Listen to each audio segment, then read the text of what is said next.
en el que vivía, pues existe un montón de saberes, de conocimientos que son útiles a las personas, ¿sí? Y que de hecho tienen cierta aceptación, cierta divulgación en muchas esferas de la vida social, pero sin embargo, no existe de pronto eh, unos lineamientos que nos permitan identificar cuáles de estos conocimientos, saberes o prácticas forman o son un conocimiento de tipo científico, ¿no? Porque aquí hay como un detalle muy curioso y es que eh, para inicios del siglo, bueno, para mediados del siglo XX me parece que es un poco donde aparece esto, ah, eh, había como que un boom por tratar de algo que le llamaban delimitar lo que es el conocimiento científico de otro tipo de conocimiento. Eh, ¿Y por qué? Porque, o sea, el conocimiento científico por sobre otros tipos de conocimiento tiene ciertas particularidades que lo permiten, o que se permite básicamente elaborar todo, vamos a decirlo, una actividad alrededor de ella, que además de tener cierta utilidad, porque el conocimiento que se desarrolla, o sea, que sí da cuenta de lo que ocurre en la realidad, eh, debe tener ciertas características que de pronto eso nos permitan estar o tener ciertas certezas sobre lo que vamos a desarrollar o que vamos a emplear a partir de este conocimiento, ¿no? A diferencia de otros tipos de conocimiento donde, si bien es cierto, pueden tener cierta utilidad, pueden gozar de cierta aceptación, pero no resisten, ¿sí? un, eh, digamos así, una evaluación, no resisten pruebas que la comunidad que se dedica a tratar de encontrar respuestas sobre los fenómenos en este mundo, eje, eh, o sea, pueden alcanzarlo a través de este tipo de conocimiento que en contraposición al conocimiento científico, eso, no hay cómo exactamente.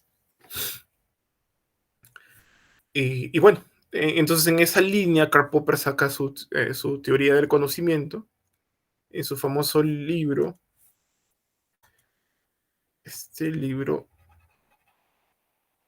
bueno, comenzó en Conjeturas, sí, me parece que era el título Conjeturas y Contrastaciones, y después pasó a tomar forma ya final en este libro, La lógica de la investigación científica, que es el clásico de la epistemología del siglo XX-XXI.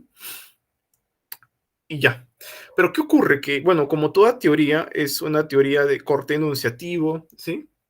Y de pronto no tiene la facilidad de poder, vamos a llamarlo así, operativizar, instrumentalizar o dar pasos o recomendaciones de cómo generar una teoría científica. Lo que te dice es cómo tú reconoces una teoría científica, cómo es una teoría científica, pero no te da la pauta de qué paso seguir o cómo hacer para obtener un conocimiento que goce justamente de este atributo de ser científico.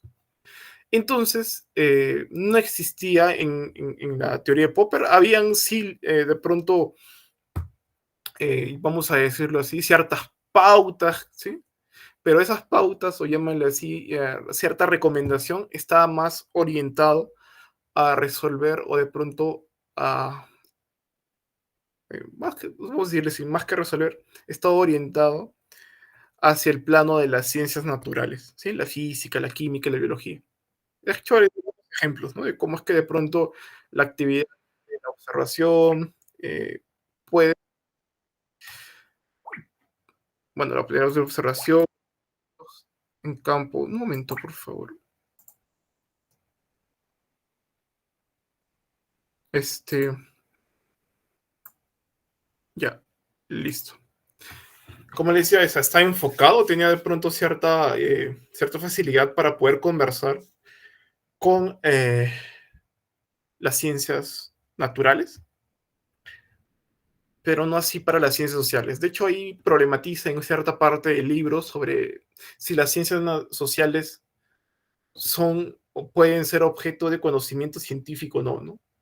Y Karl Popper como que no da una respuesta bastante clara, pero dice que al menos siempre que esté expedito de poder ceñirse a los principios que norman la teoría del conocimiento científico, pues puede ser considerada una ciencia, o sea, la ciencia social puede ser considerada una ciencia de verdad.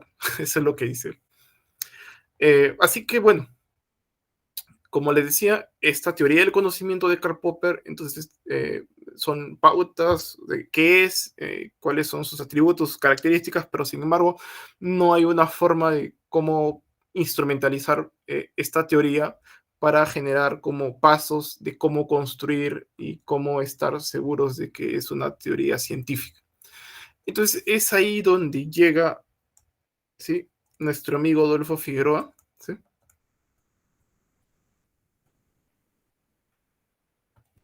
Nuestro amigo Adolfo Figueroa, y él hace un modelo, ¿sí? De esta teoría del conocimiento, y ese modelo es lo que nosotros conocemos como metodología Alfibet. ¿Y qué cosa es un modelo en, en, con- en contraposición a una teoría?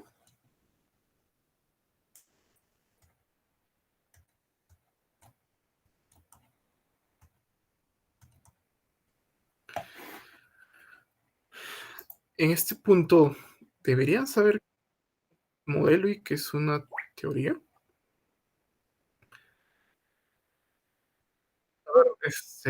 Yo quisiera que por ahí alguno de ustedes me dé algún alcance, pero trataría por favor de que sean los estudiantes que no llevaron el curso de Economía uno con el profesor Hugo Sánchez, a que se han incorporado recién a trabajar con el profesor Hugo Sánchez, porque como que quiero saber más o menos por dónde andan sus lecturas y a ver si por ahí podemos tener como eso, yo tener una idea de más o menos por dónde está.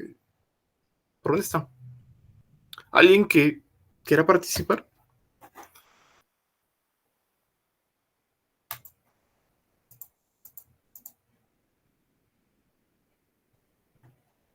¿Aló? Bueno, si nadie quiere participar, pues entonces tendría que preguntar, ¿no? Vamos a ver, bueno, no exactamente recuerdo bien los nombres, pero seguramente sé que hay un Anthony Paul Quevedo, creo que es el apellido, no sé, pero seguramente yo no recuerdo que él llevó el curso el ciclo pasado. ¿Estás ahí, Anthony? Sí, buenas noches, Gerson. ¿Qué tal? Buenas noches, Anthony. Oye, Anthony, te consulto, de ahí un poco de todo lo que has venido trabajando hasta ahora en el curso y sobre todo esta parte metodológica. Ey, si te planteo esta pregunta, ¿y qué diferencia hay entre una teoría y un modelo? ¿Qué podías tú darme como alcance, no? No una respuesta bien fina, acabada, pero sí un alcance, porque algo deberías tener como que ahí, ¿no? A ver, más o menos como que una teoría englobaba varios modelos, como que un modelo era una variación de una teoría. Más o menos ese era el concepto que tenía, pero no lo tengo muy claro realmente. Ya, eso es un primer paso, que un modelo, o digamos, una teoría aglomera muchos modelos. Entonces, me parece que por ahí vamos, aunque no es no termina de cerrar bien el concepto porque es más que eso, de pronto es una analogía, pero no es Bueno, como, bueno, claro, sí, sí, sí, pero sí. está bien, está bien. Ahí vamos a buscar otro participante por acá. Eh, a ver, por aquí sale un Eric Salgado, que no recuerdo un Eric Salgado, así que fácil es también de alguien nuevo que se ha incorporado. Eric, ¿nos escuchas? Sí, buenas noches. ¿Qué tal? Buenas noches. Oye, Eric, la misma pregunta, ¿no? Es como de pronto que podrías comentarnos acerca de teorías y modelos, qué diferencia hay, por dónde va la cosa. Una teoría intenta explicar una realidad usando varios modelos y cada modelo viene a ser, y uso la misma analogía que se usó en el de Figueroa, viene a ¿Mm? ser como el cinturón de seguridad que permite, mediante sus proposiciones alfa y beta, permite demostrar que una teoría puede demostrar que puede presentar la realidad o puede ser empíricamente verificable. Y así es como los modelos, cada modelo permitirá hacer una manifestación de la teoría, según tengo entendido. Y por consiguiente es un cinturón de seguridad que permite que la teoría sea aceptada. Ya. Me parece que aquí sí se nota que de pronto has podido explorar más y de pronto cubrir un poco la lectura del capítulo 1. Se nota que sí hay como mejor desarrollo de lo que va por teoría y modelo. Salvo que tienes por ahí un problema que también, o sea, es normal que tengas ese problema de pronto de emplear este término, pero ahora lo vamos a ver, mira. Voy a ponerlo por acá ya, porque ya, este término, mucho cuidado con este término, ¿ya? Y ahorita voy a explicar. Pero, en esencia, y me parece que basta con que he podido escuchar ahí de forma aleatoria el comentario de sus compañeros, la participación de sus compañeros y sé más o menos por dónde van, ¿no? Porque de hecho, sí, esto ya creo que ya los del ciclo pasado como que lo tienen más claro. Y aquí es un poco donde quiero que tomen atención para que no cometan errores, porque esta parte de Economía 2 que refiere estrictamente a introducción a la macroeconomía es mucho de modelos. Quizás en el curso de Economía 1 es un poco más de explorar toda la inmensa, vamos a llamarla así, toda la inmensa literatura que tiene la teoría neoclásica, donde los modelos casi ya son como es una teoría, le corresponde un solo modelo y se acabó, ¿no? En macroeconomía es diferente. En macroeconomía los paradigmas no son, digamos, vamos a llamarlo así, un nombre así que sea potente, es como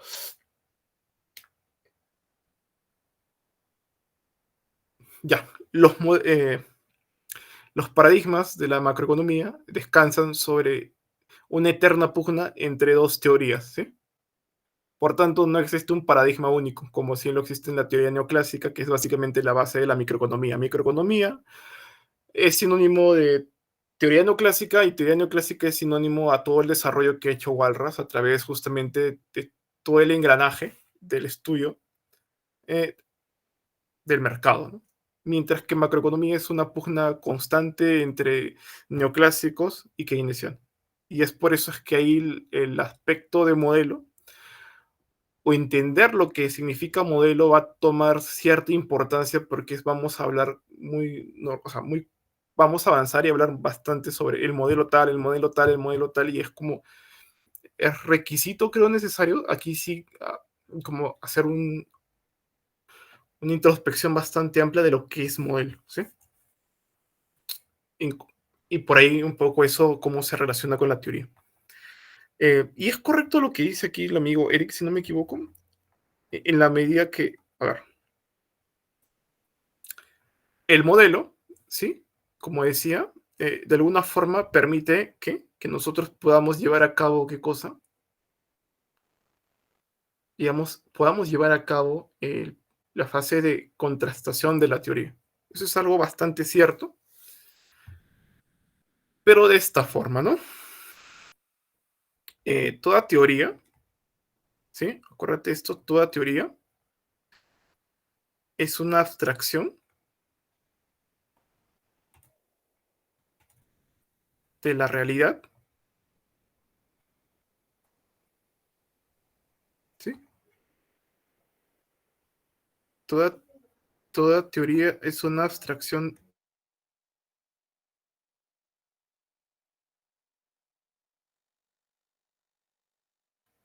Alolo, toda teoría es una abstracción de la realidad. Eso es como algo que siempre deberían tomarlo en consideración y que es una abstracción de la realidad.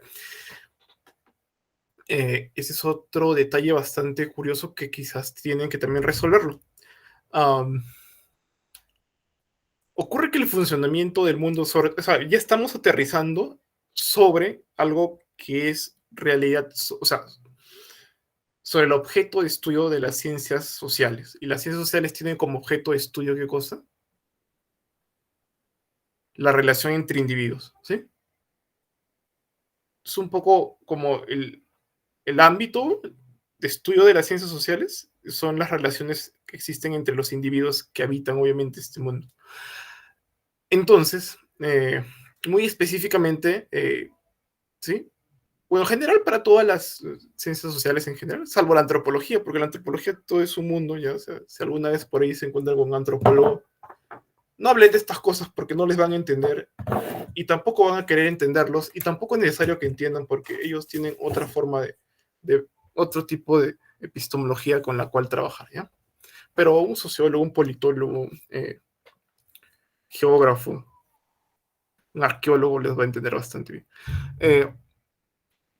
Sobre este mundo en el que existen individuos, y estos individuos se relacionan y comienzan a interactuar y generan distintos tipos de relaciones, hay un detalle, y este detalle es que estas relaciones entre individuos suelen darse, ¿sí? Primero de manera bastante, o sea, a ver, primero los individuos se relacionan entre muchos individuos, ¿sí? De distintas maneras, y a la vez que se relacionan con distintos individuos de distintas maneras, cada individuo en sí que habita este mundo, estamos hablando en el plano de la realidad misma, no me estoy refiriendo a las cuestiones teóricas, estamos hablando del plano mismo de la realidad. En el plano de la realidad, los individuos se relacionan de distintos tipos, existen distintos tipos de relación entre individuos, ¿sí? De distintas formas, y además cada individuo es diferente a otro. ¿Sí? Cada individuo es diferente a otro. Por tanto, no existe como una homogeneidad en las unidades de análisis, que en este caso serían los individuos, porque los individuos en sí mismos tienen comportamientos diferentes entre sí, o sea, cómo es que actúan, cómo es que se comportan, son diferentes entre sí, y además a la hora que establecen relaciones con otros individuos que son diferentes a estos individuos, o sea, que son diferentes al individuo que va tomando relación con ellos, pues existe toda una gama de, ¿sí? Toda una gama de tipo de relación que establece, ¿no? A través de esa mirada de la realidad misma, estamos mirando la realidad misma, hay una primera hipótesis que se maneja, es que la realidad es compleja, ¿sí? Y es algo que quizás ya lo han leído a través del libro del profesor Figueroa, que se dice que las realidades, bueno, la realidad social, las realidades humanas, son complejas. Es de esta forma, porque son complejas, porque los elementos que la conforman, que son los individuos, son, ¿qué les dije que son? Son diferentes entre sí, todos los individuos son diferentes, y además, como que cada uno es diferente, y cada uno es de estos individuos se relacionan con otros individuos que son también diferentes, obviamente. Y así van construyendo procesos, van construyendo relaciones, van generando instituciones y va a ocurrir un montón de cosas, ¿no? Entonces, sobre este mundo que es complejo, para que tú puedas elaborar o llevar a cabo una explicación de cómo es que ocurren los fenómenos en en este tipo de realidades complejas, no basta como en las ciencias fácticas como mirar qué ocurre, ¿no? Mirar el comportamiento de una célula, mirar el comportamiento de un animal, ¿sí? Mirar el comportamiento de un átomo, ¿no? De un organismo, ¿no? Aquí es diferente. ¿Por qué? Porque en estos otros planos, en esta otra ciencia, mejor dicho, las unidades de análisis son básicamente homogéneas y siempre un átomo va a ser un átomo aquí, en China, en Japón, en Estados Unidos, en cualquier parte del mundo, un átomo va a ser el mismo. Obviamente hay una tipificación de qué átomo es, pero ya sabes reconocer qué es y qué propiedades tienen. De la misma forma, ¿no? Un conejo va a ser el mismo, o sea, va a tener el mismo comportamiento, va a tener la misma biología, ¿sí? La misma anatomía aquí, en otro lado, ¿no? Salvo pequeñas variaciones de lo que significan las razas, pero casi siempre es homogéneo. El comportamiento es un poco predecible. Pero nuevamente, cuando hablamos de ciencias sociales, hablamos de individuos, hablamos de cómo estos individuos se relacionan entre sí y cómo es que a través de estas relaciones generan actividades, y estas actividades a través de constituir instituciones y reglas y más cosas, y bueno, y esto hace que el mundo social sea altamente complejo. Sobre este mundo altamente complejo, no basta, como le dije, como en las ciencias naturales, solamente tener el rol, alguien que quiere investigar o tener un entendimiento del mundo natural, basta con ver nada más, ¿sí? O llevar a cabo un experimento en laboratorio, no. En las ciencias sociales no se puede hacer eso. Por tanto, la forma básica de poder acceder o de construir un conocimiento que nos ayude a entender este mundo social, este mundo altamente complejo, como les digo, es a través de el proceso de abstracción de la realidad. ¿Y qué es el proceso de abstracción de la realidad? Pues sobre este mundo altamente complejo, ¿sí?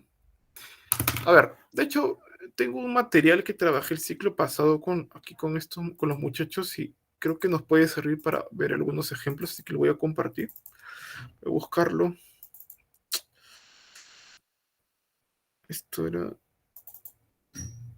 Claro, esto es... Ya, esto es...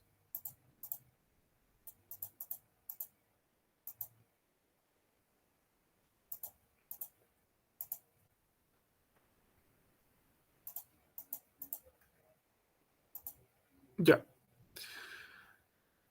Esto es más o menos lo que les iba diciendo, no sé si lo pueden apreciar aquí, pero una realidad compleja sería como esto, ¿no? Estos son los elementos que existen, ¿sí? Y cada uno de estos elementos está como que asociado a un vector, y este vector implica un poco el comportamiento que tienen, y cada uno tiene un comportamiento diferente, se ve más o menos de esta forma, que no existe un patrón homogéneo, todo está medio difuso, no se sabe qué hay, como que, ¿no? O sea, describir esta realidad es de alguna forma ya o sea, ya es toda una labor. ¿Por qué? Porque no existe, o sea, no se puede identificar como patrones, ¿no? Entonces, lo que hay que hacer es un proceso de abstracción y a través de este proceso de abstracción, esta realidad social que es compleja, como les dije, debe ser ordenada de esta forma. ¿Ven este grafiquito? En este grafiquito los elementos han sido identificados en dos grupos, ¿sí? Y estos elementos cumplen una labor, ¿no? O sea, cumplen más que una labor, cumplen eh, una tarea, ¿sí? Está dentro de algo que vamos a llamar proceso, ¿sí? Han sido, estos elementos han sido ordenados, y no solo ordenados, sino que han sido de pronto interiorizados dentro del funcionamiento de un proceso, ¿sí? ¿Y qué es un proceso? Es todo lo que da forma a un fenómeno a través de la regularidad, ¿sí? Eso es. Entonces, eso es un poco el feeling que les iba diciendo eh, sobre qué cosa es un poco la abstracción, ¿no? La abstracción, entonces,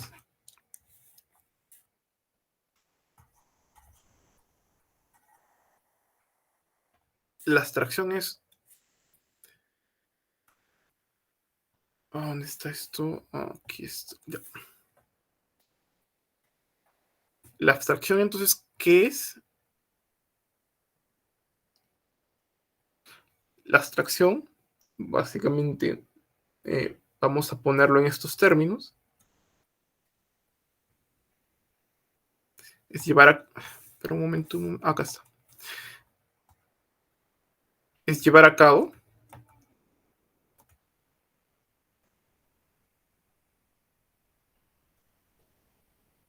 ¿sí? Es llevar a cabo... A ver, espérate un momento. Ya.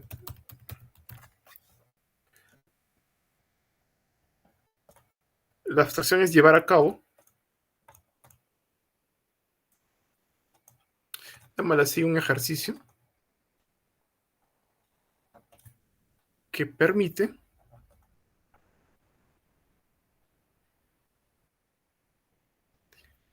encontrar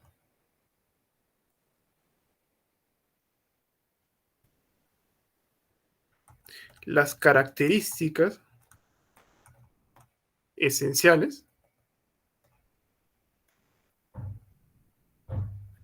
¿sí? Las características esenciales de una realidad que se pretende estudiar, ¿no?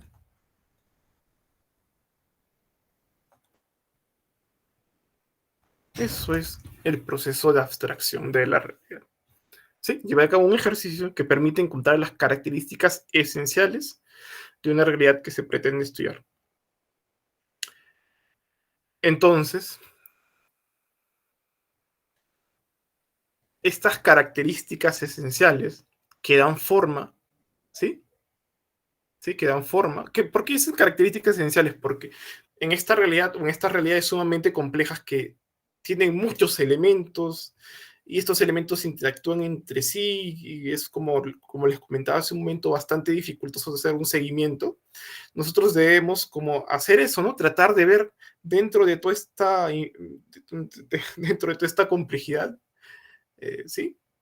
¿Qué características son las más importantes que dan forma al funcionamiento de esta realidad? ¿Cuáles tienen que ser las más importantes, ¿sí? Que básicamente esté determinando el funcionamiento, ¿sí? De la realidad, en este caso la realidad social, ¿no? No todo debe ser relevante, ¿no? Debe ser algo que sea muy importante. Entonces, y aquí viene un detalle, este ejercicio de abstracción de la realidad por lo general está asociado a que nosotros debamos descubrir, ¿sí? Aspectos que trascienden a la realidad observable, ¿sí?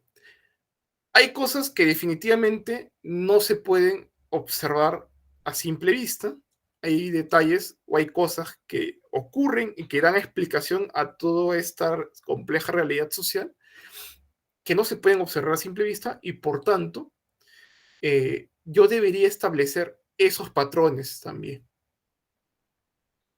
Por ejemplo, esto es un poquito algo que creo que está también en el texto de Figueroa, nosotros vemos que las personas obviamente tienen un comportamiento y este comportamiento es justamente eso, debe estar determinado por algo, ¿no? ¿Qué es eso que determina su comportamiento? Entonces, ya en economía, porque en otras ciencias sociales es diferente, en economía nosotros vamos a establecer de que ha de existir una racionalidad, ¿sí? La racionalidad no se ve, no es como, oye, te presento, esta es la racionalidad, mírala, no, no existe la racionalidad como tal, ¿sí? Pero se presume que es un elemento que tiene que existir, ¿sí? No en el plano de la realidad, sino en el plano que trasciende la misma realidad, ¿sí? Para que podamos entender cómo es que se dan los comportamientos de los individuos. Y además de eso, también debe existir otra serie de elementos que no se ven a simple vista, que deben estar dando forma al funcionamiento de esta realidad compleja. Y es un poquito ahí donde vamos a aterrizar con las proposiciones alfa, ¿no? Las alfa sub cero que mencionaban en clase, ¿no? Que son la escasez, bueno, que además de la racionalidad que ya comentamos, es la escasez, es el contexto institucional y, ¿qué cosa más? Son cuatro.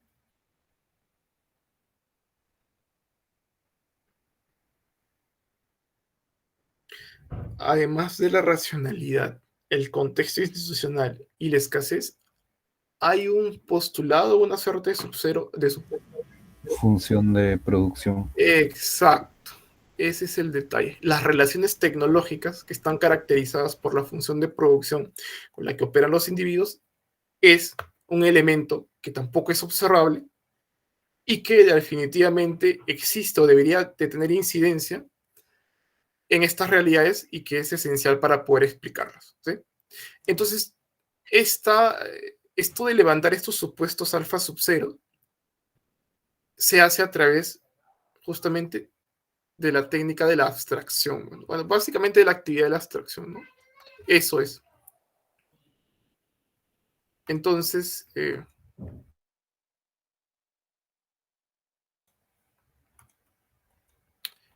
eso. Hasta este punto, una teoría no es más que eso.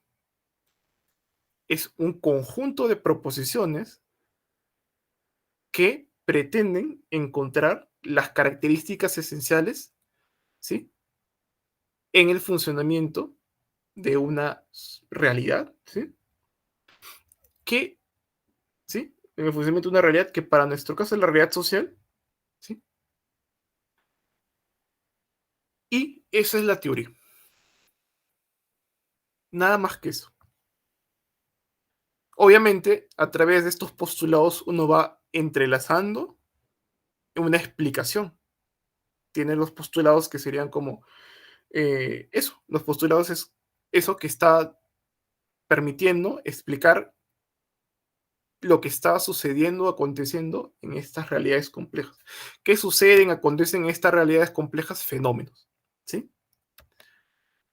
Y para el caso de la economía, como está bastante ceñido o al proceso económico, ¿no?, que sería como el objeto final de estudio. Mientras que por otra parte, el modelo, por otra parte, ¿qué cosa es? El modelo es una suerte de auxilio que tiene la teoría. ¿Por qué? Porque la teoría, nuevamente, en su necesidad de poder identificar las características esenciales sobre las cuales de pronto funcionan o operan los individuos dentro de una realidad, no tiene, o sea, digamos, está conceptualizada, más que nada, está conceptualizada, está explicada en términos bastante amplios, en términos bastante amplios, bastante, de hecho, porque eso es lo que busca, ¿no? Cuando hablas de características esenciales, que no tienes que aterrizar sobre mucha especificación, sino básicamente sobre lo que domina, ¿sí?, como característica esencial a la realidad. Saben básicamente describir la realidad en términos bastante necesarios y amplios, ¿sí? Pero a la hora de que tú concatenes una respuesta o ensayes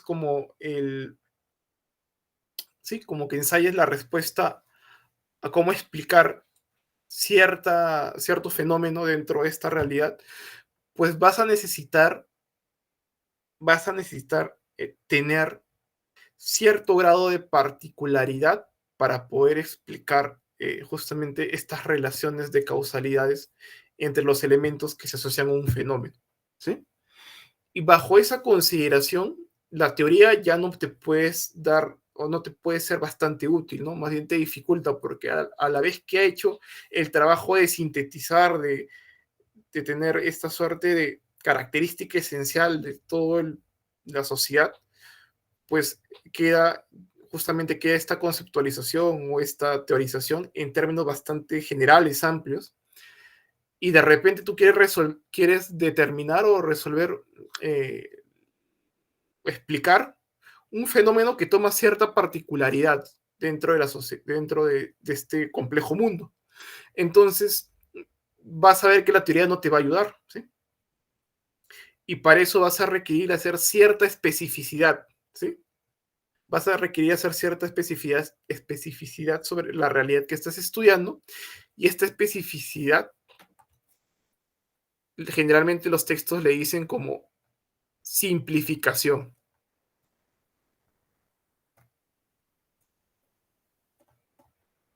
¿sí? Cuando tú eres un texto, generalmente, ¿qué es un modelo? Es una simplificación de la realidad.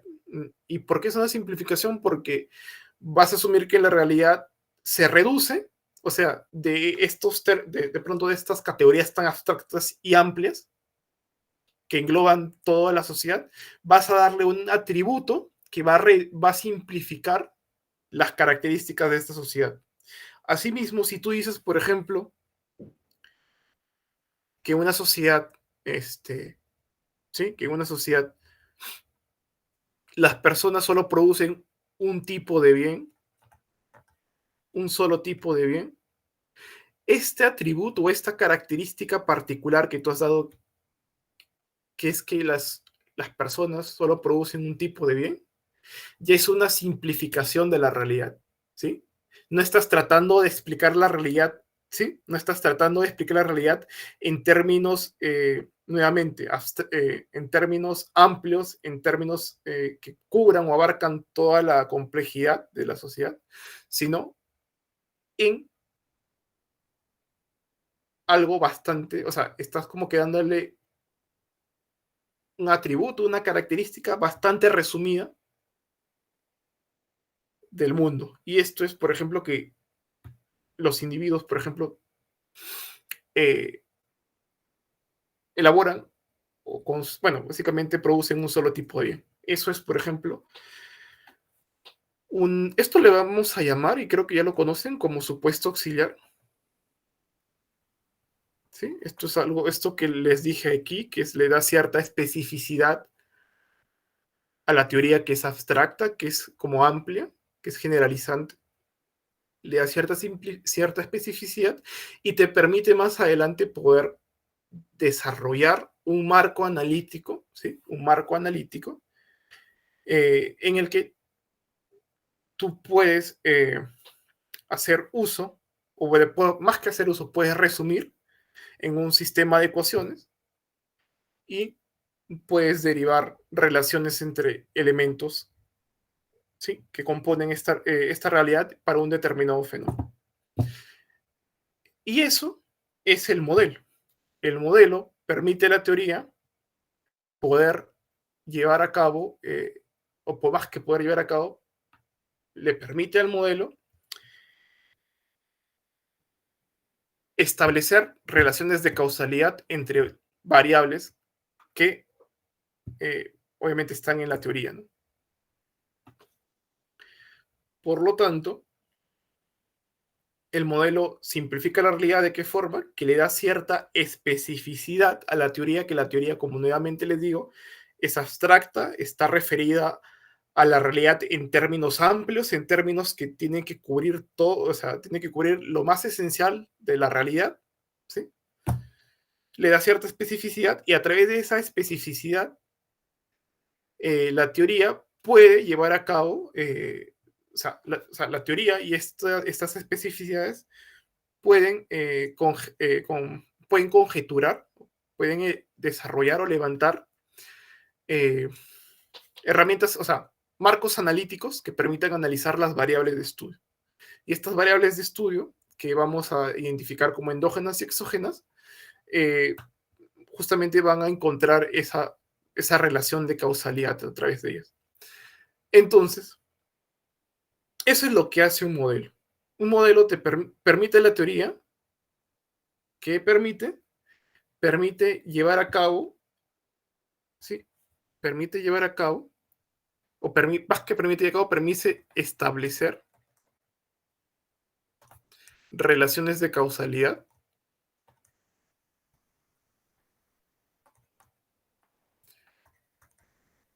entre variables endógenas y exógenas.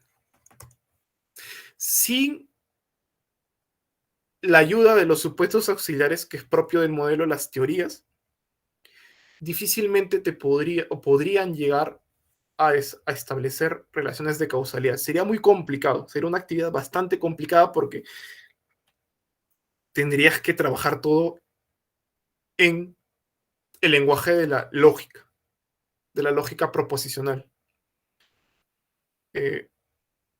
Sí, tendrías que trabajar en el lenguaje de la lógica proposicional y y eso es bastante tedioso, bastante dificultoso. No porque no se pueda, porque se puede, pero no es muy práctico. Para fines prácticos y de pronto que facilitan que una teoría pueda identificar las relaciones de causalidad, es que aparecen justamente los modelos. Entonces los modelos, que básicamente son las proposiciones alfa de la teoría, más unos supuestos auxiliares,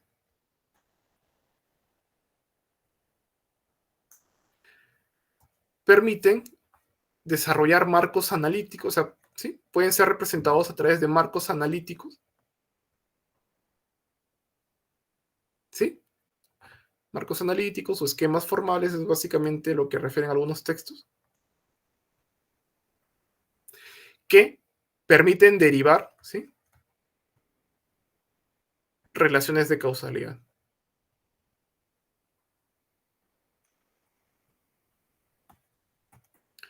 entre variables endógenas y exógenas. Y ahí viene el tema de qué es el modelo. Entonces el modelo es eso, ¿no? Sí, es cierto. El modelo es es una simplificación de la realidad que nos permite nuevamente ¿qué cosa? Establecer esquemas formales o marcos analíticos que nos ayuden a derivar relaciones de causalidad de la teoría. Estas relaciones de causalidad se dan entre variables endógenas y exógenas.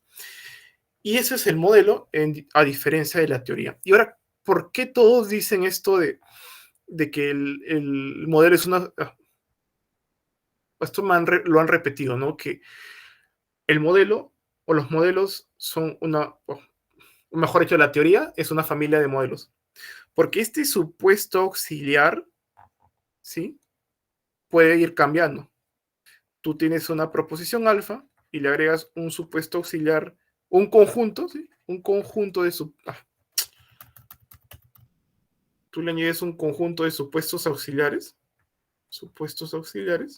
ese sería el conjunto 1, y tienes un modelo. Este es el modelo 1. Si a esta proposición alfa le agregas un conjunto de supuestos auxiliares, y este es diferente al primero, entonces tienes otro modelo, modelo 2. Y así vas aumentando hasta que más o menos hayas agotado los supuestos auxiliares que más o menos se pueden definir, ¿no? Y así de esta forma puedes hacer o puedes llevar a cabo la derivación de relaciones de causalidad, ¿no? Entre variables endógenas y exógenas. Y es eso. Cuando utilizan el término es el cinturón de seguridad, ¿sí? Ya, eso hay que tener cuidado, porque esto lo dicen en un sentido crítico. ¿Por qué en un sentido crítico? Porque aquí viene un detalle que deberían considerar. Cuando tienes este conjunto de proposiciones alfa más estos supuestos auxiliares, te dan un modelo y de este modelo se derivan proposiciones beta. ¿Qué son las proposiciones beta? Son relaciones de causalidad entre variables endógenas y exógenas. Y derivas estas proposiciones beta 1, y no son las correctas, ¿sí? La pregunta es, ¿qué falló acá? ¿Las proposiciones alfa de la teoría o el supuesto de los modelos?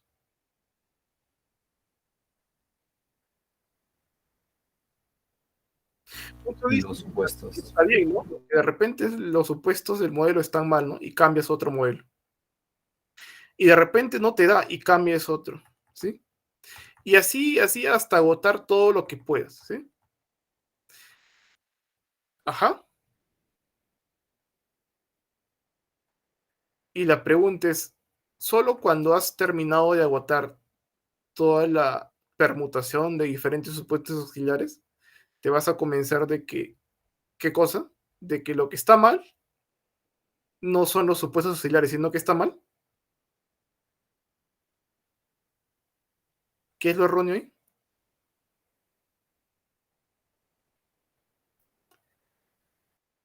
De proposiciones alfas que has usado.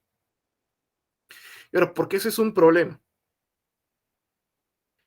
El problema es que hacer esta actividad de contrastar 1, 2, 3, 4, todos los supuestos auxiliares es o requiere bastante tiempo, recursos, etc., etc. Por lo que muchas veces te dicen, no, tu modelo está mal. Solamente tu modelo está mal. No te dicen que tu teoría está mal. Tu modelo está mal. Por tanto, la teoría es como queda en esa situación en la que es vista como algo que es cierto y lo que está mal solo son los supuestos auxiliares del modelo y hay que cambiarlos. Cámbialos todos, pues. Te va a tomar mucho tiempo y vas a requerir muchos recursos y por lo general eso es algo que no lo hacen todos. Ni siquiera yo lo hago porque no se puede, o sea, es una tarea muy extenuante que demanda demasiado tiempo. Pero si tú encontraste los supuestos correctos y ya está, entonces si esto y esto están bien, es que esto está bien. Y ahí es ese detalle, ¿no? ¿Por qué es el cinturón de seguridad? Porque la teoría se escuda en que está bien a través del conjunto de supuestos auxiliares que escoges, que son justamente los supuestos de los modelos. Y ahí hay ese detalle, ¿no? Entonces la teoría siempre se va a escudar, siempre va a decir, no, yo estoy bien, lo que está mal son los supuestos auxiliares, tienes que emplear otros, ¿no? Y así, y eso ocurre. Y es por eso que le dicen el cinturón de seguridad. ¿Por qué? Porque porque garantiza, le da un estatus muy particular a la teoría que dice que no está mal y lo que está mal son los supuestos auxiliares. Y es una cuestión crítica de Adolfo Figueroa, ¿no? O sea, ya muy bien con los modelos, pero no pierdas o sea, no pierdas de vista que eso es como eso, ¿no? Puede ser una trampa quizás lo de los modelos, ¿no? O sea, te ponen modelos que quizás están escudando teorías que no funcionan. Y nada, eso es un poco por qué tener cuidado con eso de los supuestos auxiliares, pero mejor dicho, del concepto de cinturón de seguridad, porque no es como algo que lo dicen de una manera, eh, ¿cómo lo vamos a decir? De una manera bastante... um, hay una palabra que quizás no será correcto utilizar, pero no lo dicen de una manera bastante amigable, sino lo emplean de una forma crítica, ¿no? Ojo, que los supuestos auxiliares son el cinturón de seguridad del modelo, porque a través de los supuestos, pues puede que las teorías, que son las proposiciones alfa, se defiendan. Bueno, eso era un poco lo que quería decirles, pero ya no sé a qué fue, a qué fue todo esto que comencé a hablarles, es porque dentro de toda esta explicación había que responder la pregunta cuáles son los principales supuestos de la metodología alfibeta. Los principales supuestos son dos. ¿Cuál es el principal supuesto? O los principales supuestos. Lo que ya he mencionado acá, que una realidad altamente compleja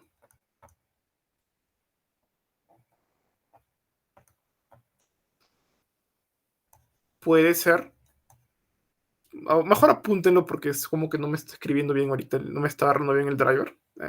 Una realidad altamente compleja, ¿sí?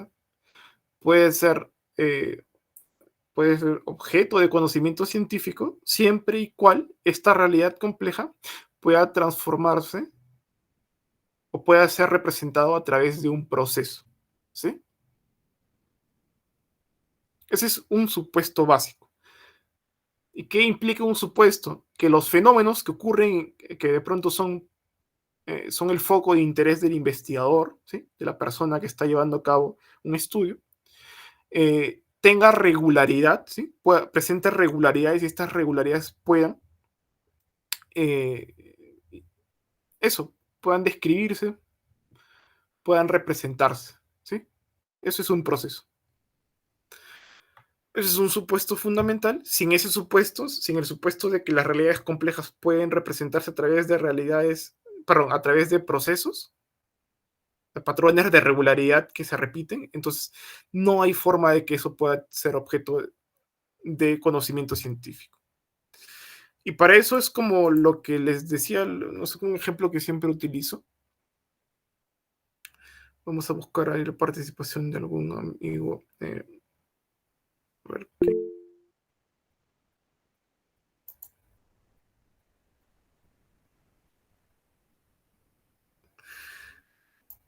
cierto, y una cosita más, solo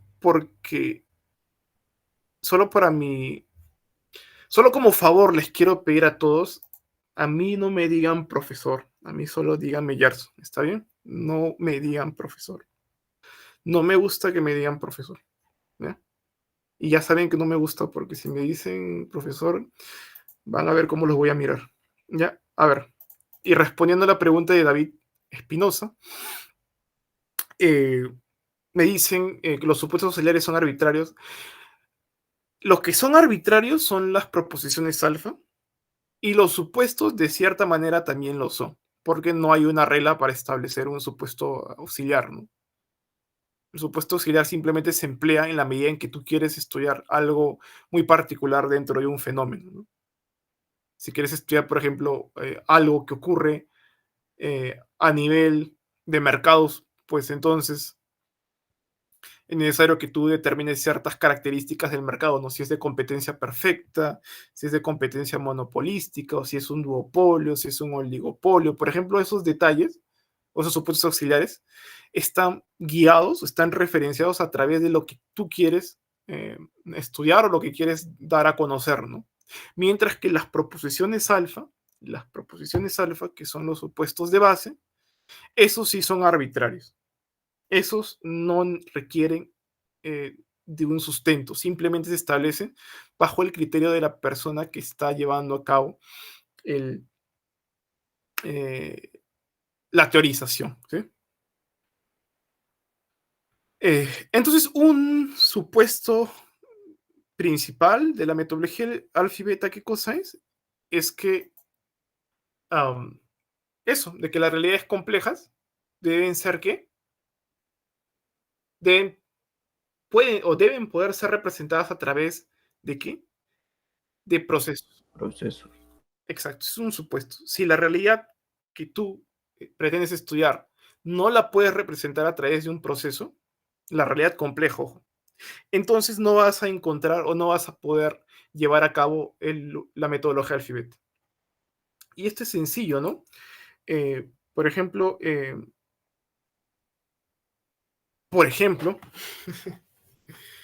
a ver, no sé, vamos a utilizar un poco la multimedia para no aburrirlos.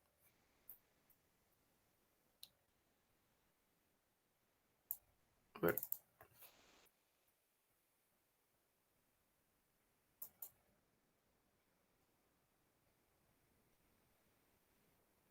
Ya, por ejemplo, ¿ustedes han visto Annabelle, La Maldición, El Conjuro, estas películas de horror o de terror que han salido en los últimos años? Estoy seguro que sí, ¿cierto? O al menos han escuchado, ¿sí? Ya yo no los he visto, pero sí sé los argumentos, porque como que pues parte de la cultura pop, vamos a decirle así, de hoy en día. Y sobre eso que ocurren en estas ficciones, se supone que están basados en hechos de la realidad, o sea, han ocurrido. O sea, la realidad se ha manifestado algo parecido a eso. No necesariamente eso porque eso ya es ficción, pero algo de eso ha ocurrido en la realidad. Sobre todo creo que con Annabelle creo que es lo que sí se basa en una muñeca que existía por ahí. Y ya la pregunta del millón es, eso ocurre en la realidad, ¿no? En una realidad como la nuestra, una realidad social. Ese fenómeno particular, la aparición de estos, o de que una muñeca pueda moverse, pueda... Eso, puede ser objeto de conocimiento científico.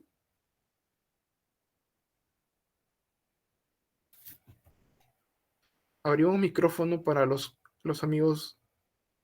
De hecho, creo que el año del ciclo pasado ya sabe qué es la respuesta, pero eso es como que o sea, es bastante evidente. Vamos a preguntar a aquí tengo a Rosemary. Rosemary Flores, ¿estás ahí? Sí, buenas noches, Gerson. Justo a lo que hacía referencia en este momento, estos eventos que ocurren en la realidad, porque bueno, así se han documentado, pueden ser objeto de conocimiento científico. Científico, creo que no, son más como creencias, porque O sea, tomando en consideración lo que hemos estado explicando acerca del papel que debe jugar, o las características que deben jugar una realidad particular, un fenómeno particular para poder elevarse o ser objeto de conocimiento científico, la respuesta debe estar enganchada a eso que hemos explicado. Y justo lo que hemos explicado, más que tu percepción particular, es que debe descansar justamente en algo que se ha explicado, que constituye la clase. ¿Y qué cosa es eso? Es que hemos dicho que una realidad, bueno, básicamente una realidad, ¿sí? Donde ocurren fenómenos, estos eh, deben poder ser representados a través de procesos. Un proceso es un patrón regular de actividades. En este caso, la aparición de estos entes o estas cosas que de pronto, como le digo, es lo que sale en estas películas es ficción, pero los casos que documentan que ocurrió esto, pues ahí están, dicen que sí ocurrió, están al menos documentados. Te pregunto, esto se presenta, ya, como nuevamente aterrizamos la idea, ¿no? ¿Estos eventos se repiten con regularidad en el mundo real? ¿O son cosas recontra aisladas que casi nunca ocurren? O si ocurren, pues nadie sabe si es de repente incluso hasta verídico. Sí, sí se llegan a presentar en la realidad. Bueno, varias personas pues no lo justifican así. Pero con regularidad. Con regularidad, Es como que normal ver que de repente una muñeca cobra no, no vida. es normal. O No, sea, no hay regularidad. no, Exacto. Como estos no se fenómenos ve. no gozan de una característica muy esencial, que es que sean, o sea, que ocurran con regularidad, sino que ocurren eventualmente, y si ocurren también es mucho se puede dudar de la veracidad de estos eventos. No puede ser objeto de conocimiento científico, al menos desde la metodología alfabeta. ¿Por qué? Porque no existe la forma de poder No hay un proceso. sistematizarlos como procesos. Ujú. Eso. Entiendo. Esa es la respuesta a través de lo que estamos exponiendo. Y sí, o sea, es hasta tonto decir o plantear esta pregunta, porque de hecho, o sea, más o sea, es como, ¿cómo puedes mencionar eso? Porque los fantasmas y eso es como, no, pues no. Pero no solamente no porque no, es no porque hay algo que debe sustentar eso, ¿no? Y a Justificando. través del uso de la metodología alfabeta podemos siquiera decir algo, ¿no? Decimos que no, pero también podemos decir no por esto. ¿Por qué? Porque difícilmente eso puede ser representado a través de un proceso abstracto, porque primero, en la realidad no se da de forma recurrente y por tanto si no existe regularidad, entonces eh, no se puede simplemente estudiar, ¿no? Y lo mismo ocurre con otros fenómenos paranormales, ¿no? No se puede llevar a cabo eso. Eh, ahora, si tomaran regularidad, ya eso es una primera, eh, un primer paso para que podamos determinar si puede ser objeto, o sea, se puede constituir conocimiento científico acerca de ello, ¿sí? Eh, eso es correcto. Y no sé ustedes, pero bueno, en fin, mejor dejemos ahí, no vamos a perder tiempo hablando cosas. Jeremy, adelante. Gerson, a eso se le podría decir la relación sistemática, es decir, que es como requisito que las ciencias sociales busquen relaciones sistemáticas para separar lo que es investigable y de lo que no. Eso es cierto. Si no puedes, exacto, encontrar regularidades, al menos en el mundo real, que te permitan tener la primera, o levantar conjeturas sobre esas regularidades, entonces no se puede, ¿no?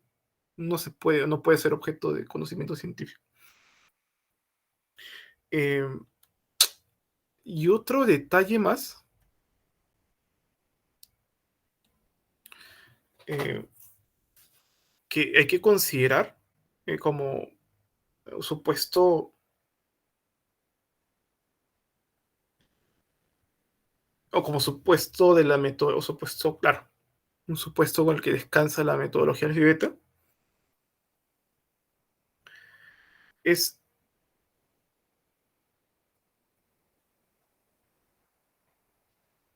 bueno,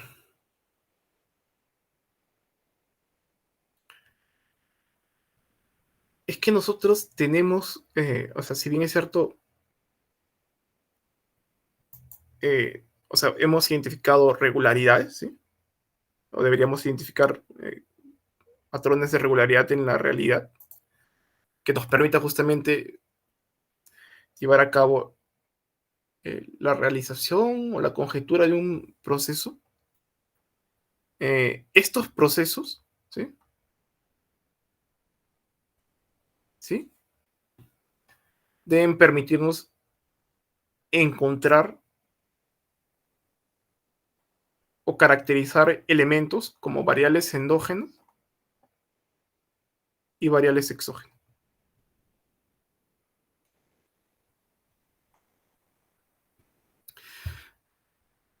Si ocurre lo primero, de que, o sea, de que los fenómenos se repiten con regularidad en el mundo real y por tanto yo puedo, este mundo abstracto, complejo, puedo representarlo como un proceso. Y sobre este proceso yo puedo identificar qué elemento es una variable endógena y qué elemento es una variable exógena, o sea, cuál es la causa y cuál es el efecto. Entonces sí puede operar la metodología Alfibet. ¿Sí? O sea, el primer supuesto es que las realidades altamente complejas, donde ocurren fenómenos, estos fenómenos deben, ¿de qué? Deben poder ser representados a través de procesos. ¿Qué son procesos? Son actividades que ocurren con regularidad. Y el segundo supuesto es que dentro de estas actividades que ocurren con regularidad siempre se puede identificar la causa y el efecto. O sea, la variable endógena, perdón, la variable exógena, que es la causa, y el efecto, la endógena. ¿Sí? Estos son los dos supuestos principales de la metodología Alfibet. Porque hay regularidades, ¿sí? Vamos a decirlo así.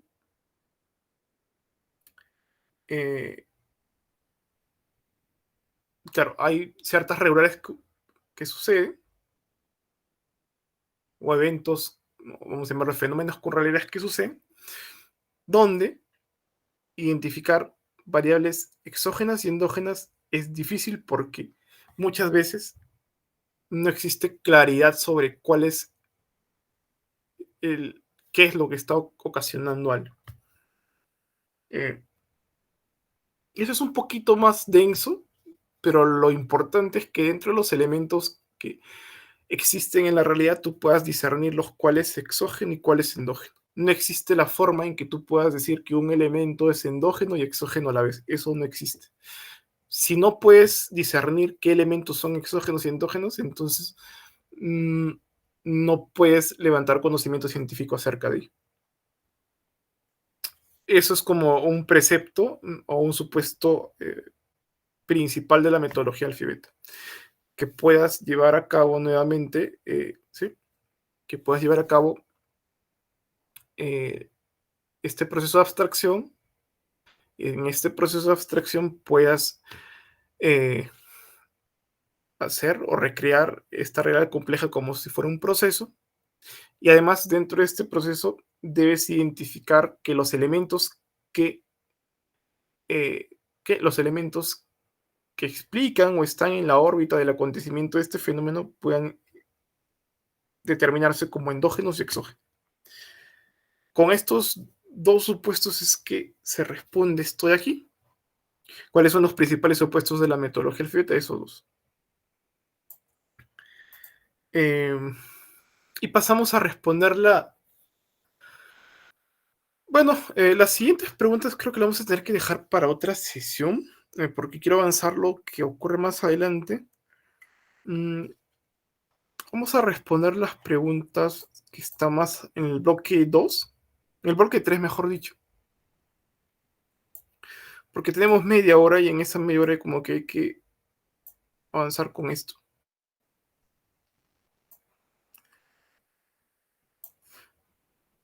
O sea, desde ya es como explicar epistemología no es tan sencillo porque uno tiene que hablar en un lenguaje que no es tan sencillo de explicar. Pero acá hay algo más como más ameno para que nuestra sesión de hoy como tenga, no sea tan densa, sino como podamos echar mano de las cosas que ya han venido aprendiendo, ¿no? Estoy seguro que ustedes ya saben entonces qué es una proposición alfa, una proposición beta, ¿sí? ¿Qué cosa es una proposición de clase alfa? ¿Qué es?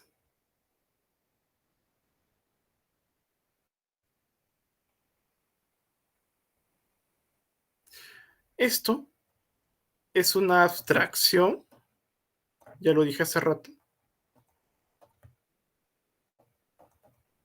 Es una abstracción de la realidad. Y una proposición de clase beta, ¿qué cosa es?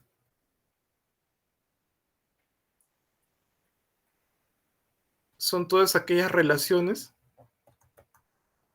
de causalidad que existen entre...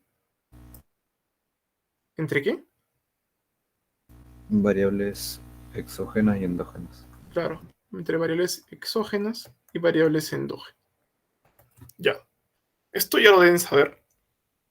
Y como tal, entonces veamos qué tanto saben. A ver, aquí hay una pregunta de la 3A que dice: la oferta nominal de dinero debe ser igual a una fracción de los ingresos nominales de la economía. ¿Qué tipo de proposición es esta?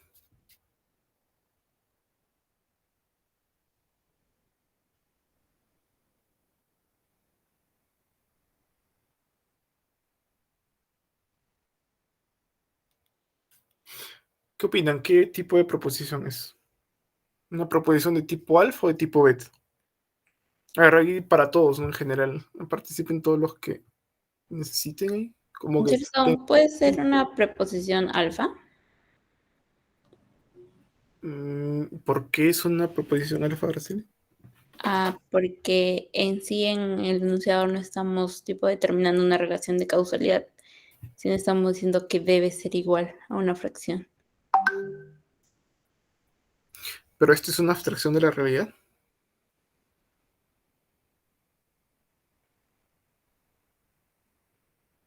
¿Estás convencida que esto es una abstracción de la realidad? Esto es algo fundamental que explique el funcionamiento de una sociedad o de un fenómeno. ¿Sabes qué cosa es esto, Araceli? Esto de aquí es un supuesto auxiliar. ¿Sí?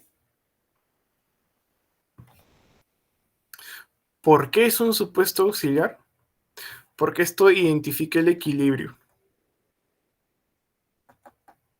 ¿Sí? Hay una categoría más que supuesto auxiliar. ¿Sí? Y este supuesto auxiliar nos ayuda a... ¿Cuál es la bondad o para qué uno hace el supuesto auxiliar? Para Para darle poder especificidad dar especificidad a... a la teoría que es algo general. Claro. En este caso hablamos de una teoría que obedece proposiciones de tipo alfa, que seguramente son, ya sabes, ¿no? Todo lo que se refiere acerca de la racionalidad, todo lo que se refiere al conocimiento tecnológico a través de la función de producción. ¿Qué más? La escasez, que es como que el problema fundamental de que deben resolver los individuos, y al marco institucional que elaboran los individuos también para poder desarrollar las actividades. Dentro de ese marco institucional que existe ahí, este contexto institucional, pues vamos a ver que hay determinadas teorías que mencionan que los individuos pues,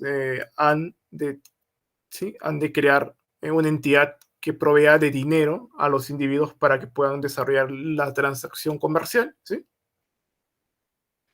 Y este dinero existente, ¿sí? Bueno, nada más, simplemente sabes que a existir, ¿no? Pero ¿cómo es este dinero que existe, bueno, bueno, en esta conjetura teórica? Pues este dinero tiene que ser ¿qué? Igual a una fracción de los ingresos nominales de la economía. Eso es lo que quizás ya han visto, no sé si recuerdan, pero esto lo debieron ver en algún momento de sus vidas en el colegio. Esto dice que la oferta nominal de dinero, que sería el dinero existente, M, o sea, la oferta nominal de dinero, debe ser igual a una fracción de los ingresos nominales de la economía. Estos son los ingresos de la economía, que sería igual al producto, ¿sí? Lo multiplicamos por el precio para que ya no sean reales, sino sean nominales. Y a esto debe haber una fracción, ¿no? O sea, y esta fracción pasa por un K minúscula, como que lo represento como es una fracción, ¿sí? Donde K está entre 0 y 1. Y esto de acá, ¿cómo se llamaba?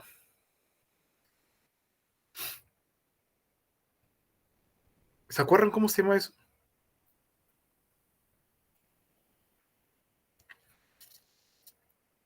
Esta es la famosa... ¿Se acuerdan cómo se llama esto?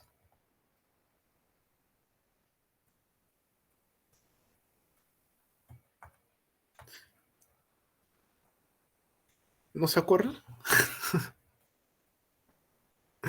Esta es la famosa teoría cuantitativa del dinero.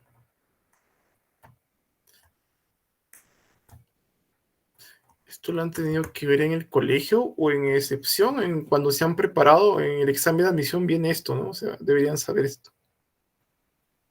De hecho, a mí me lo preguntaron en mi examen de admisión, que cuando recuerdo lo di.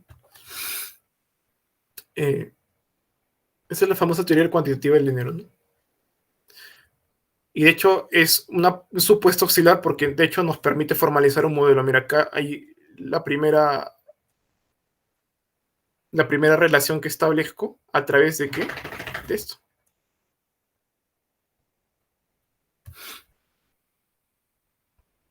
A través de variables. ¿Sí?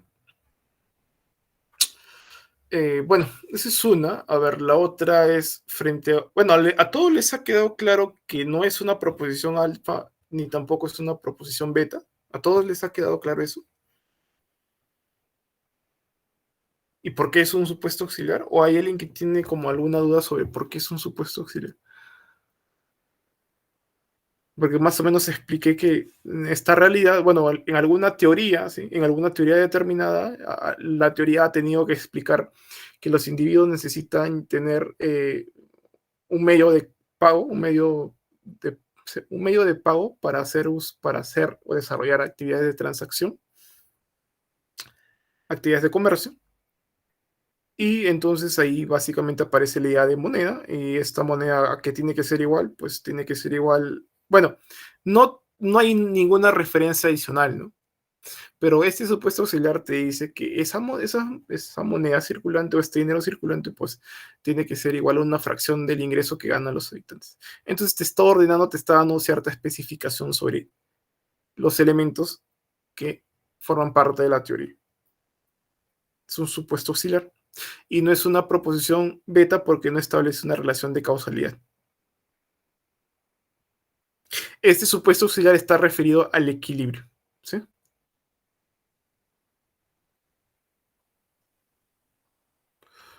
Ya. Entonces, hay una siguiente pregunta que dice, frente a un aumento del factor capital en el proceso de producción de una firma, el nivel de producción de la firma aumenta. ¿Esto qué es? A ver, ¿qué nos dice? ¿Quién se atreve a darnos como eso? Una respuesta a esto.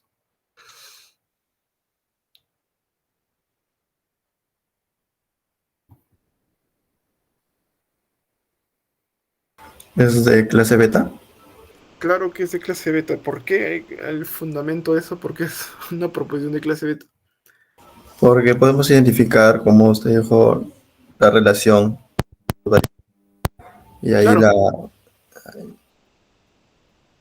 Y en esa relación de causalidad, porque una relación de causalidad es variables exógenas generan variables endógenas. ¿Cuál sería la exógena, estimado? La exógena sería el aumento del factor de capital, ¿Mm? por ende... Claro, está bien. No sé, la exógena no es el aumento del factor capital. La variable exógena es el factor capital o el capital, ¿no? El aumento es lo que estamos viendo, analizando, ¿sí? Y claro, este capital, cuando cambia, o sea, cuando esta variable exógena cambia, pues genera un cambio en la variable endógena, que en este caso la endógena sería la otra variable que es el nivel de producción, ¿cierto? Entonces cambia. Hay una relación de causalidad. Algo está causando que otra variable tenga un comportamiento, ¿sí? Determinado. Es correcto. La letra C, mencionamos retiro masivo de fondos de FPs que vedarían el sistema financiero. ¿Qué proposición es?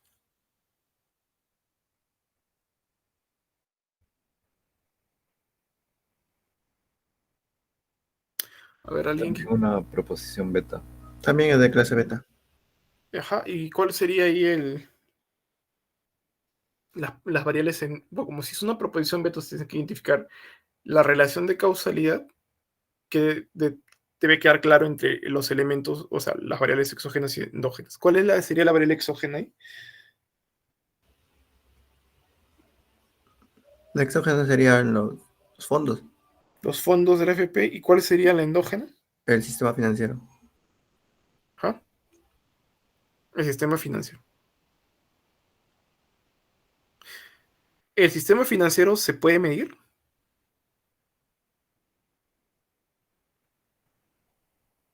José, te pregunto.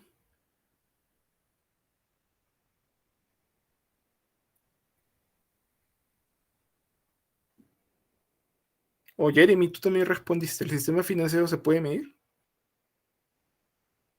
Sí, sí se puede medir. ¿Ya? ¿A través de qué cosa mides el sistema financiero, Jeremy? Mm.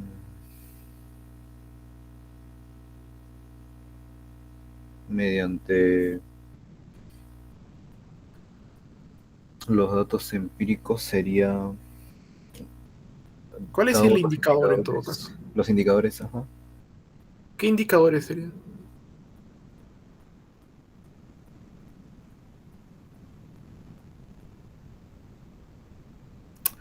Te comento, el sistema financiero, cuando se habla en estos términos, se refiere de, al mercado de instrumentos, ¿sí? De instrumentos financieros, obviamente. Eh, Como tal, entonces, si se refiere al mercado, entonces entendemos de que se refiere a la oferta y demanda de estos activos financieros o instrumentos, ¿sí?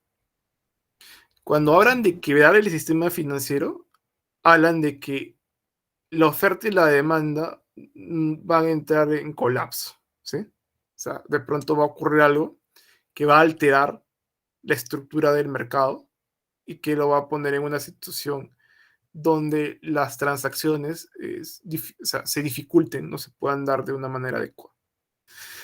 Como se está refiriendo a la oferta y la demanda que componen el sistema financiero, porque cuando hablan de sistema financiero siempre es el mercado financiero, entonces sí se puede medir porque nosotros sabemos que existen bienes, o sea, el mercado financiero debe tener bienes. ¿Cuáles son los bienes? Son los activos financieros.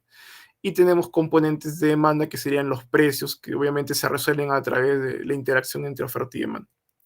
Por tanto, sí, es una variable, vamos a llamarla así, endógena, pero es una variable entre comillas, ¿no? ¿Por qué? Porque internamente está anidando variables que son más exactas de medir, ¿no? O sea, cuando hablas de sistema financiero, ¿qué cosa es, no? Y como te digo, el sistema financiero hace referencia al mercado financiero. En el mercado financiero se transa, ¿qué cosa se transa? Los activos financieros, son los instrumentos activos, que son los bonos, las divisas, perdón, sí, los bonos, divisas, las acciones, los swaps, los futuros y toda la gama de instrumentos que existen para poder atesorar los ahorros. Y entonces, sí, de alguna forma se puede medir, ¿sí? No es algo... Siempre tengan cuidado con lo que ustedes identifiquen como endógeno y exógeno. Porque si están seguros de que se puede medir, entonces sí es una variable exógena. Si no se puede medir, no es una variable exógena. ¿Y por qué lo pongo? Porque, bueno, esa es una variable, o debería ser una proposición beta, ¿no? Pero es curioso, porque eso de ahí lo dijo tu tío Julio Velarde en 2020, cuando todos estábamos en nuestras casas padeciendo de la pandemia. Y el Congreso, bueno, y el Congreso, nuestro tan banal.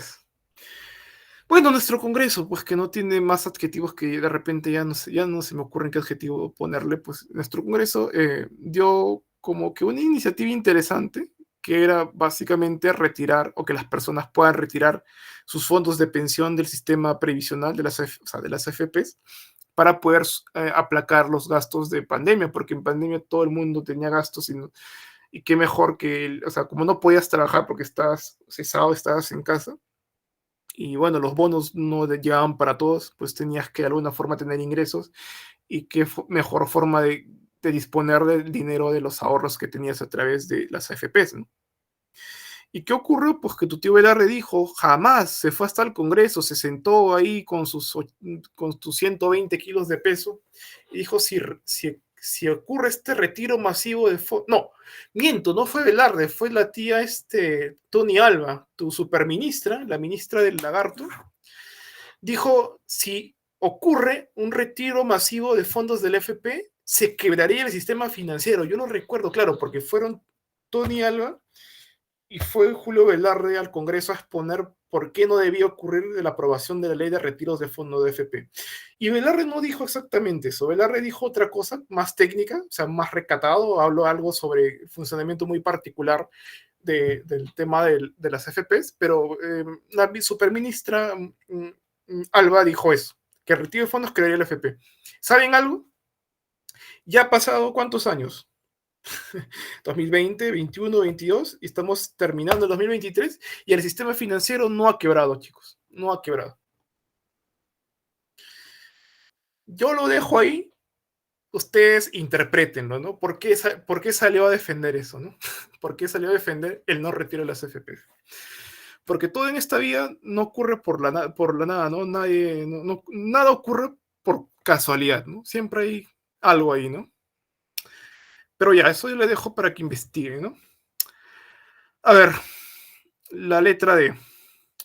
Los individuos de una sociedad establecen un conjunto de normas que regulan las actividades de producción e intercambio, ¿sí? Esta proposición, ¿qué tipo es? ¿Serían de tipo alfa? Claro, ¿por qué sería de tipo alfa? ¿Qué Porque está haciendo esta? sería más hacia la institucionalidad, hacia las reglas de juego que voy a tener el sistema. Además, se está haciendo una abstracción de la realidad.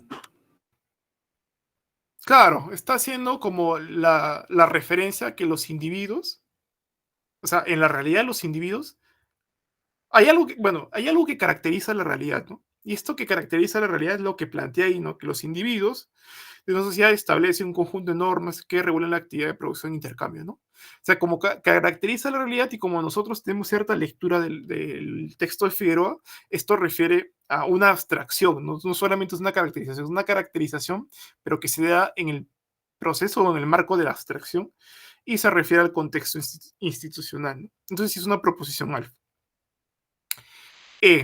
El aumento de la tasa de interés de referencia en Estados Unidos por parte de la Fed podría producir o no un aumento en el volumen de exportaciones en el corto plazo. ¿Qué tipo de proposiciones sería?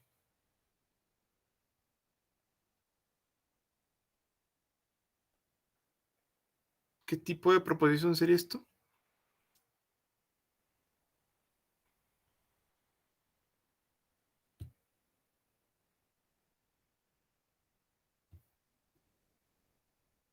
¿Nada? ¿No le dan?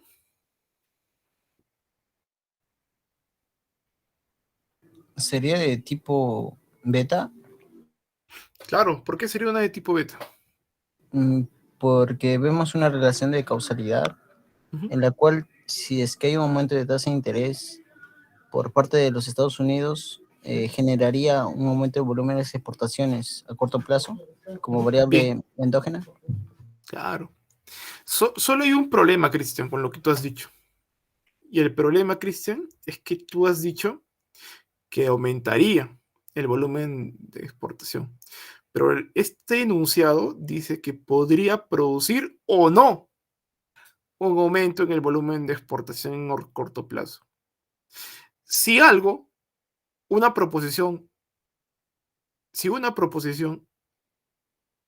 es dentro de la lógica se identifica como una tautología, o sea que siempre va a ser cierta, entonces cualquier proposición, bueno, en todo caso, esa proposición que es tautológica no puede ser objeto, no, más que no puede ser objeto, no puede ser considerada una proposición beta. ¿Por qué? Porque una proposición beta tiene el atributo, además de establecer una relación de causalidad, de que puede ser contrastado. ¿Sí? No sé si lo recuerdan en su lectura. Sí, ya veo. Entonces sería de tipo auxiliar. No. Simplemente no es un... ¿Por qué Ya. sería una proposición auxiliar? No, Ah, o ya, sea, claro. simplemente no es una proposición. O sea, simplemente no es una proposición. Una proposición es un enunciado que tiene un valor de verdad o falsedad, ¿no? O sea, puedes establecer el valor de verdad o falsedad. Puedes establecer un valor de verdad o falsedad. Pero si esta proposición en sí ya toma un valor de verdad, o sea, en sí ya es verdadera o en sí ya es falsa, entonces no puede ser una proposición, simplemente es un enunciado. ¿Sería un enunciado vacío? Sí, es un enunciado, no es un enunciado vacío, es un enunciado tautológico. Ajá. ¿Por qué es tautológico? Porque eso siempre va a ser verdadero. ¿Por qué siempre va a ser verdadero? Porque acá te dice que ocurre o no. Y siempre va a ser cierto, porque o sea, si se aplica en lógica proposicional, pues ¿qué ocurre con un enunciado tautológico? Si es P, o mejor dicho, si algo es P y a la vez es no P, ¿qué ocurre? O no, mejor dicho, no. O sea, no es I, sino O. Si algo es P o no P, entonces si esto es verdadero, entonces esto es falso. Y si esto es falso, esto es Verdadero. cuando estás con el condicional o ¿cuál es el valor de esto? Verdadero. Y esto es, Verdadero. y esto es que la proposición es una tautología, pues siempre es verdadero. Y como el enunciado es verdadero, entonces no es una proposición porque su valor siempre es verdadero. Una proposición, para que algo sea proposición, tiene que ser o verdadero o falso. Queda, eso queda ¿a qué? Eso queda cuenta de verificar o contrastar. ¿Sí? Por tanto, no es simplemente es eso. Es un enunciado tautológico, pero por tanto no es una proposición beta, porque toda proposición, en teoría, puede ser verdadera o puede ser falsa, y va a depender de cómo nosotros contrastemos eso para que determinemos si es verdadero o falso. Disculpa, Pero tengo una pregunta. dime.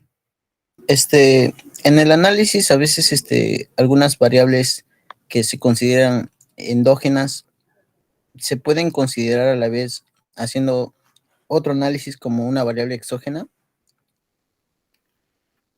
Mm, mm,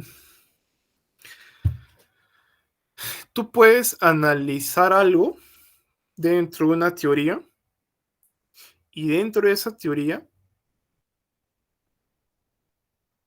el rol de una variable ya está determinado como exógena o endógena.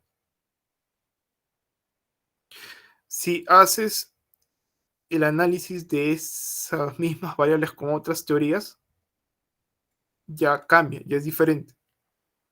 Pero en una misma teoría no puede ser endógena y exógena a la vez. Jamás.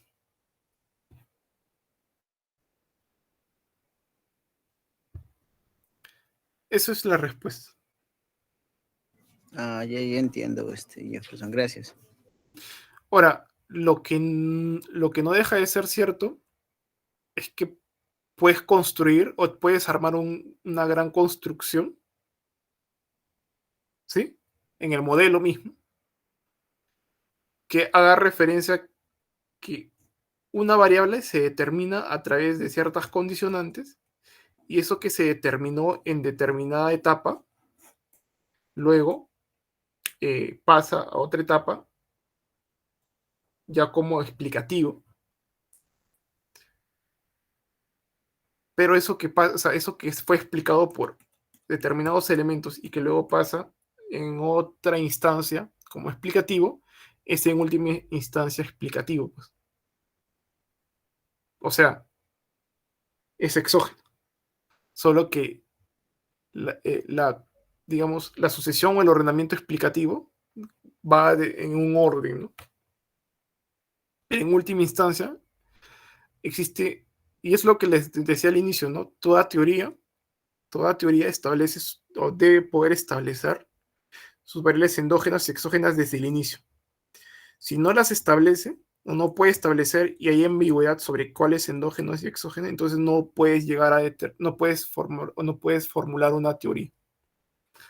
En el proceso de desarrollar los modelos, generalmente la recursividad en la que tú planteas este ordenamiento puede ser de que en algún momento algo sea explicado por otras variables, pero eso no hace más que solamente posicionarlo dentro de una caracterización de exógeno, nada más. Como una relación intermedia, algo así, llámalo así, una relación intermedia, que se va a ver aquí en el modelo ISLM que vamos a trabajar. Vamos a trabajar algo de eso. Pero en sí, siempre como que debería quedar bien claro cuáles son endógenas y exógenas. Y ya para cerrar esto, vamos con la preguntita de acá.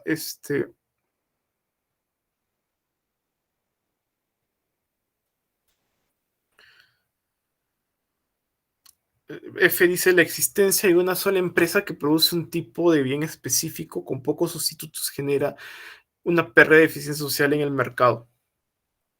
Esta proposición, ¿qué tipo es?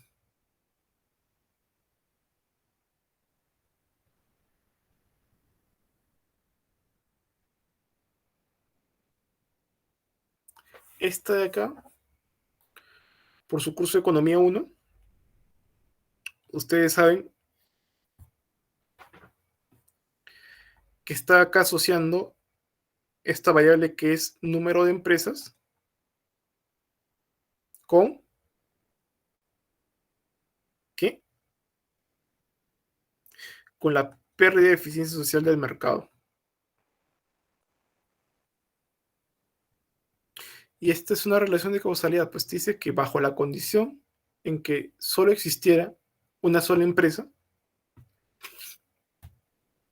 el resultado en el análisis de bienestar, en el análisis de bienestar del mercado, pues se determina eso, ¿no? Una pérdida de eficiencia social. Que es cuando hay pesos muertos, ¿no? Es como hay regiones que no terminan de ser absorbidos por los que participan en el mercado, simplemente queda como que nadie asume esas ganancias de participar en el mercado, ¿no? Y eso es lo que ocurre. Eso es una proposición de tipo beta. Y la pérdida de eficiencia social sí puede ser medida, porque es valorización básicamente de nivel de precio y cantidades ofertadas y demandadas. Y bueno, el tamaño o el número de empresas también es algo que se puede medir. Esto responde a básicamente un esquema monopolístico, y eso está ahí. Y para cerrar, la última ya, un cambio en las expectativas de las empresas generan un incremento en la inversión. Eso es el último enunciado. ¿Qué tipo es? Y con eso nos vamos, ¿no? Porque ya van a ser las 11 y estoy un poco ocupado. Cuéntenme qué es eso. ¿Alguien que quiera participar?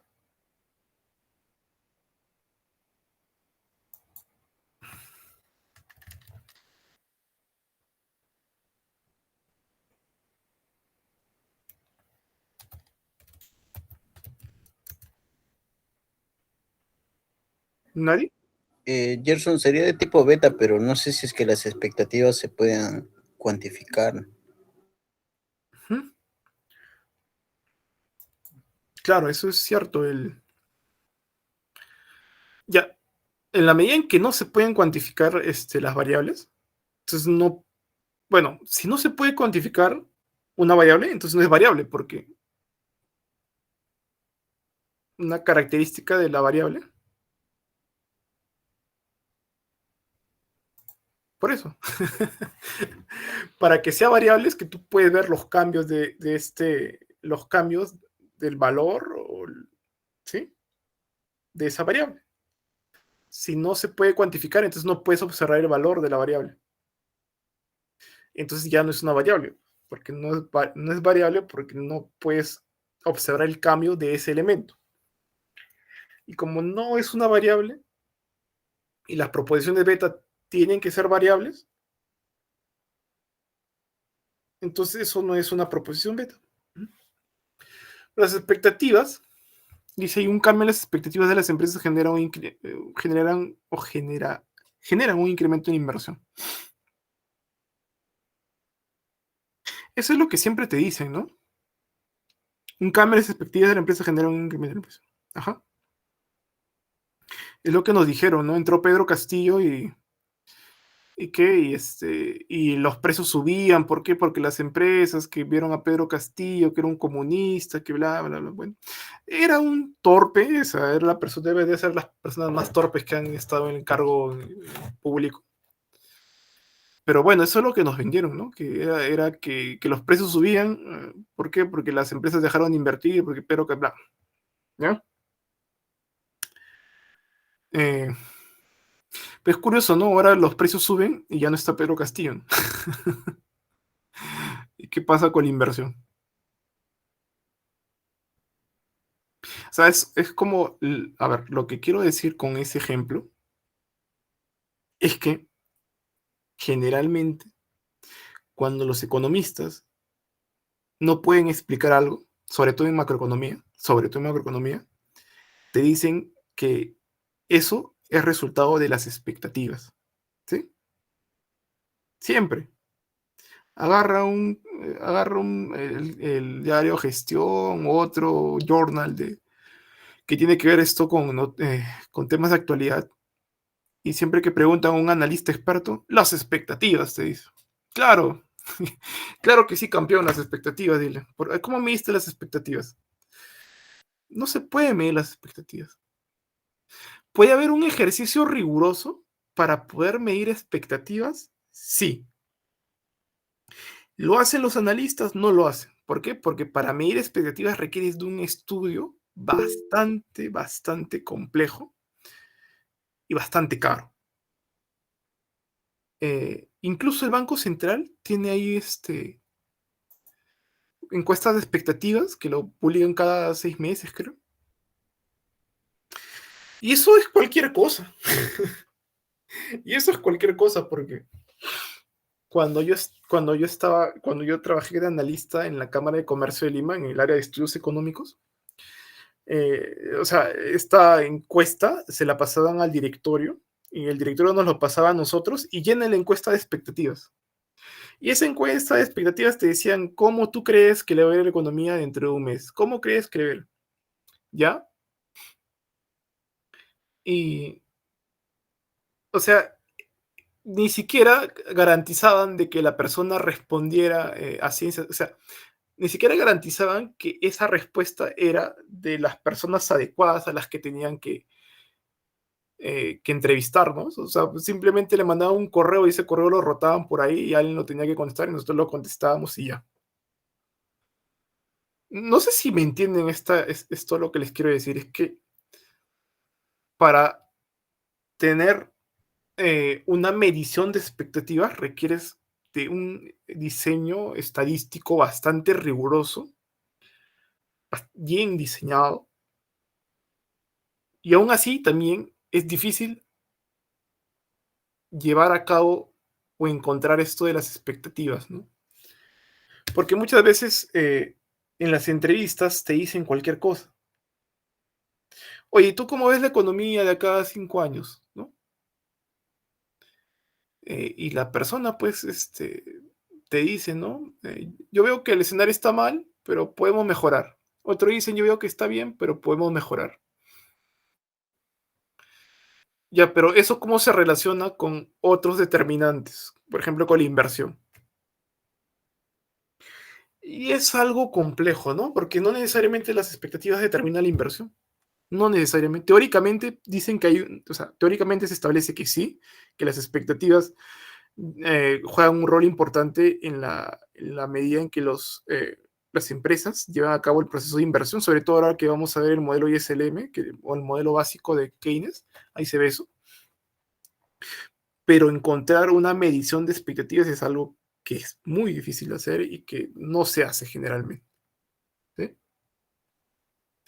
Cuando vean estudios de opinión, incluso traten de ver las fichas técnicas para ver en qué condiciones se elaboraron esos estudios de opinión o expectativas, y ahí recién pueden como que dilucidar si es que vale la pena considerar esos datos o no. ¿Sí? Y si un analista habla de expectativas por decir, sin un sustento, sin citar un estudio, una encuesta, entonces esa persona simplemente te está floreando, porque es su recurso, ¿no? Es como, bueno, sí, la vieja confiable, como dicen, ¿no? Ya, pues si no tengo nada, o sea, si mi predicción fue tal.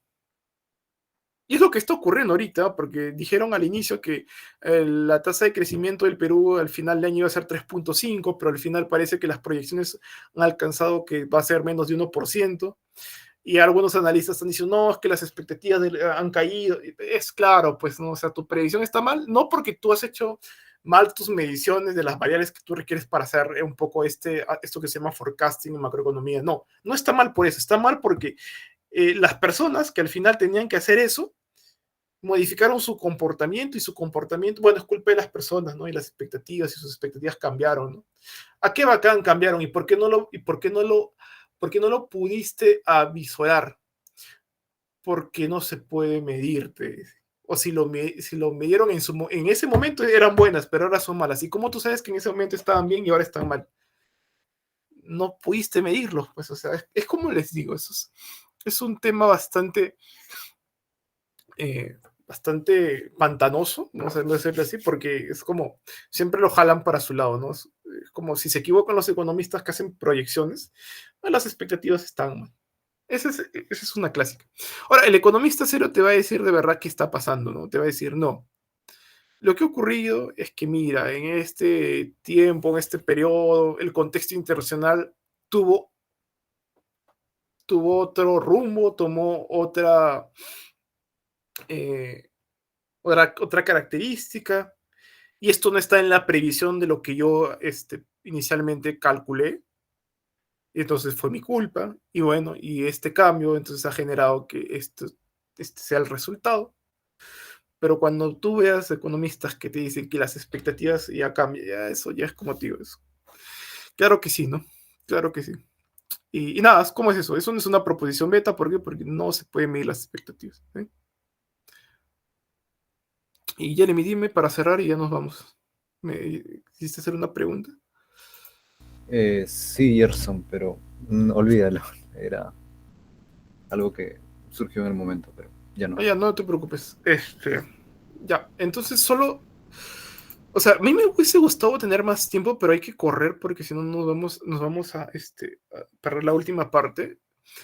Eh, Seguramente ha quedado por ahí muchas dudas sobre la parte más teórica. Yo estoy como que dándome cuenta que esta parte teórica no le han hecho una revisión muy detallada, así que voy a hacer como una suerte de resumen de la metodología para la próxima sesión, en la que solamente vamos a abordar responder estas cuatro preguntas que restan, la 2B, C, D y E. Vamos como que a retroalimentar porque creo que no lo están como que han cuajado bien, al menos no tan bien. Y hablaré algo sobre la pregunta 4, pero la pregunta 4, por favor, ahí voy a dejar una lectura para que más o menos puedan darle una solución, o puedan ir mirando una solución y poder conversar en la próxima clase sobre el desarrollo del método de estática comparativa, ¿no? En la metodología de la economía. Así que conmigo hasta la próxima clase. Vamos a coordinar para ver si en este fin de semana que viene tenemos una clase más. O de repente un día de la semana que tenga tiempo en la noche, ¿no? O sea, como plan, de repente viernes en la noche, si hay más tiempo, y ya, cosa que así nos damos el tiempo necesario para responder con más calma todo, y que no quede, porque sí tengo la presunción de que no les ha quedado bien claro sobre la metodología del Fibeta, porque lo han visto muy, muy de manual, y hay falta como que mirar cosas que te pueden ayudar a tener mejor entendimiento de eso. Así que ya nos estamos viendo y voy a ir subiendo cositas también al grupo para que les ayude con las lecturas y con lo que se va a ver. Y ya cerramos esto la próxima semana y la que viene ya solamente haríamos como que ejercicios pensados en el tema de agregados macroeconómicos o contabilidad nacional. Y ya nos vemos. Cuídense. Chau, chau. Gracias, Gerson. Gracias, Gerson. Gracias, Gerson.